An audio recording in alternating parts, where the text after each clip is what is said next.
Today's lesson is about unit rate. So the first thing that I want to do is I want to go through a few terms. The first one is ratio.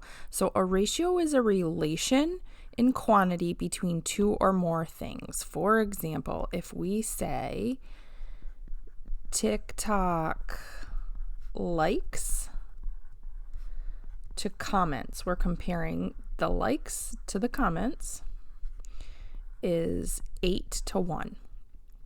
Everything stays in order. We could also write this as 8 to 1, which is what we are mostly going to do this year in 7th grade.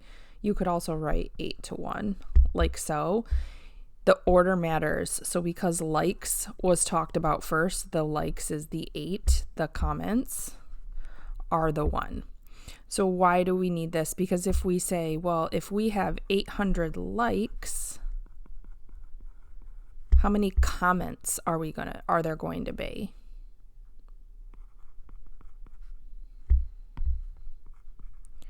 So 800 likes will have 100 comments, and that's because we can take equivalent ratios here. We can say 8 to 1 is equivalent to 800 over what? And this is multiplied by 100. So we multiply by 100 here, and that's how we get the 100 comments. A rate is a ratio where you have two different measurements, so where things aren't measured the same way. For example, if you said we could drive 60 miles in 3 hours, we have miles and hours, so different rates. We could also say you could make $100 in 5 hours or something like that. So we're talking about two things that aren't measured the same way. We have distance and time. We have money and time. When we say this is important. This fraction bar or division right here, we say per.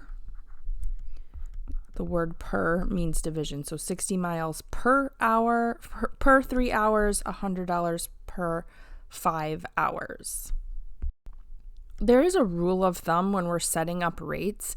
Most often, not all the time, but most often, money is going to be in the numerator.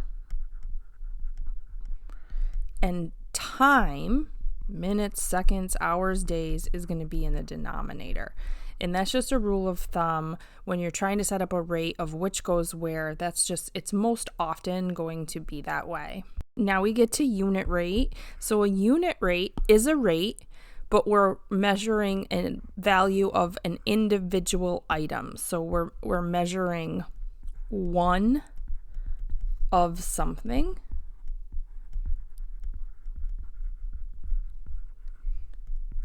When we say the rate, it's going to be per one or per mile, per hour. Sometimes we don't say the one itself.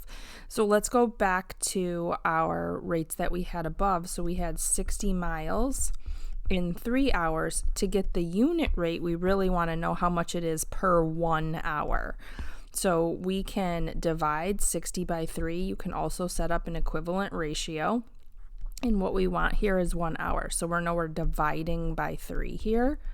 Dividing by 3, so we get 20 miles per hour. So that's how you get a unit rate. On the next page here, the reason why we're talking about unit rates is because they help us compare different things. So for example, which animal eats more food?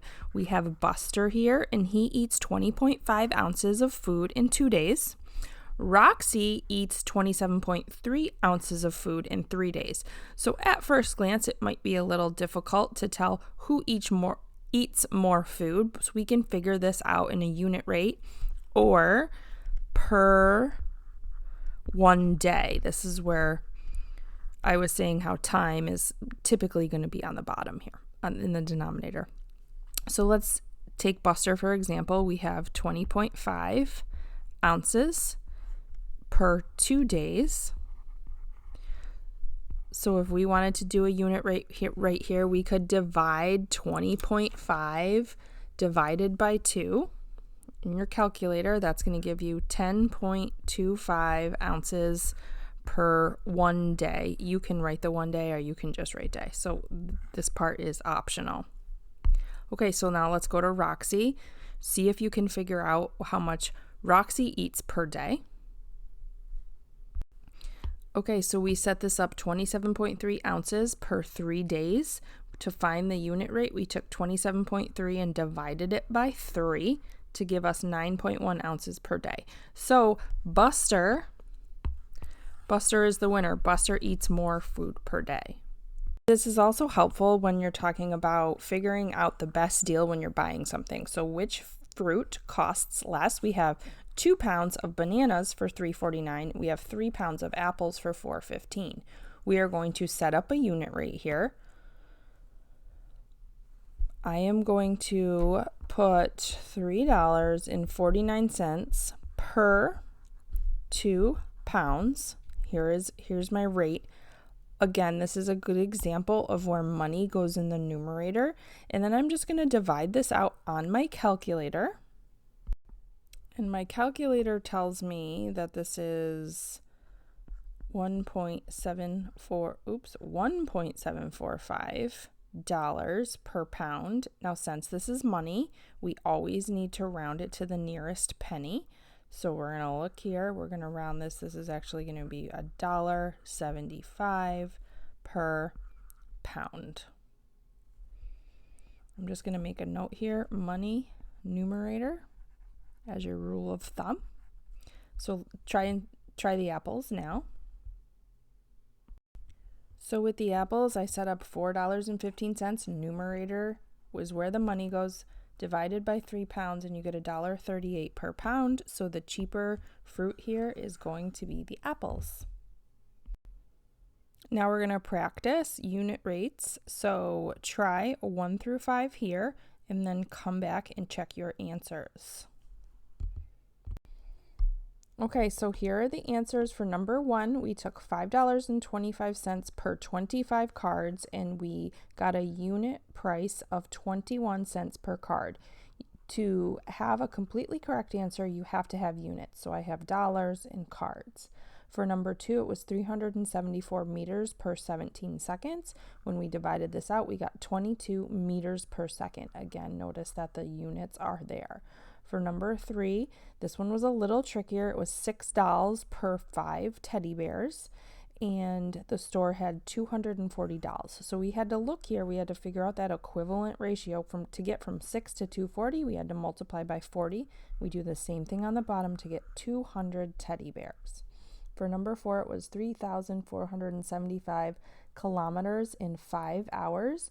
When you divided this out, you got 695 kilometers per hour. For number 5, we were comparing 3 different sizes. So you start with $1.56 for 6 ounces, that was 26 cents per ounce.